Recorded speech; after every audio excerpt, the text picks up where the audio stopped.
glorious Oklahoma City, Oklahoma, and at the Chesapeake Energy Arena, it was the Nuggets who had the energy tonight, going wire to wire for the first time this year. It was Michael Porter Jr. that got the Nuggets off to a great start, scoring 14 points in the first quarter. He had it all going on. Hey, everybody, Chris Marlowe, Katie Wingy, and the Denver Nuggets really needed a bounce-back win after the Washington game, and they got it. Yes, they did. And I think both ends of the floor, it was so nice to see them put it together. The starting group and what they did for the Nuggets, the way that they set the tone, not only for this game, but for this road trip heading into the All-Star break, that's what you need from especially the big three for Denver. Yeah, Michael Porter, 14 in that first quarter, the second most points he's had in a quarter ever, and he got it going with jump shots. He looked confident, he got it rolling, and everybody followed.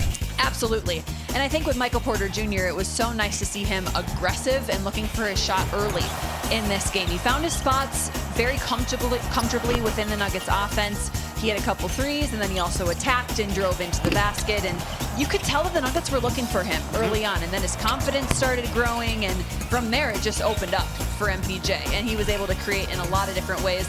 Coach Malone said after the game he's becoming a very complete basketball player. And that was nice to hear from the coach talking about MPJ, seeing his effort on both sides of the floor. His third straight double-double, last 5 games in double figures. Michael Porter Jr. playing great. So you know Nikola Jokic and Jamal Murray have to be next. Nikola Jokic gets a triple-double, his 8th of the season, the 49th of his career, the 4th against Oklahoma, and it looks so easy for Joker tonight. For sure, and you talk about the big three, and I think this is what Nuggets fans have dreamt of when they think of MPJ, and then these two, of course, who have been very consistent for Denver over the course of this month. Jamal Murray and Nikola Jokic, their two-man game is just at the next level right now. The way that they're feeling each other out and finding their teammates, working together. I feel like the Nuggets offense, everybody was eating tonight, and so much of that had to do with these two setting the tone along with Michael Porter Jr. And they're just playing at such a high level. Denver needs to keep that going in the way that they're dominating. Yeah, the 1-2 punch there. You add in Porter and you add in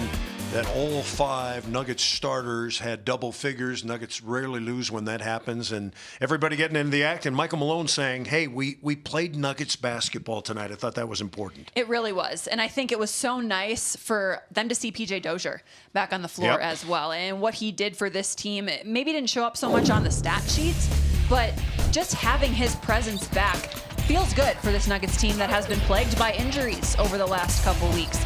PJ, you forget what he can do until you see him back on the floor. He can rebound. He's a very versatile player on both ends. He can guard 1 through 4, and then he can attack and create his own shot too. And he's one of, I think one of the only Denver Nuggets that can really do that offensively. He got to the rim. He hit a couple threes. So big night in making his return for PJ Dozier. It's so great to see the Nuggets injured players trickle back in. The Nuggets on the road, just 1-7 before tonight's win, so they have a little momentum. Can they keep it going against a pretty good young team like Chicago? Yeah, I think this game in particular and setting the tone for this road trip, now it's about building off of that. And you're going against a team with a similar guard that is very aggressive and looks to score as SGA was for the Thunder tonight. So they'll have to face Zach LaVine and the Chicago Bulls. And I think Denver's defense made me very optimistic tonight in what they put on the floor. They held the Thunder under 100 points. Can they do that again against Chicago and keep this ball rolling as they head into the All-Star break? Yeah, Nuggets had it all going on tonight, offense, defense, and special teams. Hope you enjoyed this one. This has been the Toyota game recap. Don't forget, Monday night, the Denver Nuggets in Chicago to take on a pretty good Bulls team playing with a lot of confidence. We're on the air Monday, 6 p.m. right here on Altitude. Hope you join us then.